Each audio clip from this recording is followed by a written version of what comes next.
If you recall, for those old enough who were sort of, people in Gen X and millennials, we used to have this thing called digital literacy. And those were the kind of people who also never believed the internet would be a thing. In fact, there's some famous sort of quotes back in the, I think, 2000s at the time of the dot-com bust where everyone said, that's it, the internet is dead, it's not going to happen.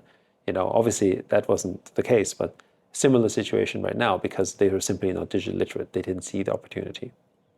So we see the same thing now happening with blockchain in Web3, which is the next iteration of the internet. What we have now in Web3 is value and value creation spread at the speed of the internet.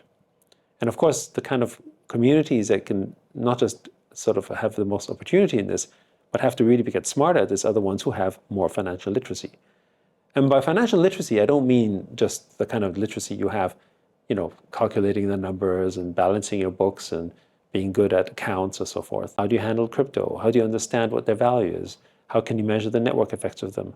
How do you invest in a cycle where the assets aren't necessarily equities per se, but a form of a digital commodity? Many of these altcoins, for instance, or how do you value Bitcoin? These are things that we have to learn and study. And the difference, though, is that before, because frankly, the world of finance was really reserved for a small single-digit percentage of the elite.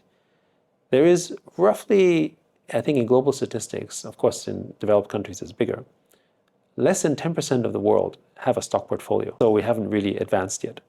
And what Web3 and blockchain is doing is, because everything now, whether it's through an RWA, whether it's something intellectual property, or whether it's just your attention in the form of a token, becomes a capital asset.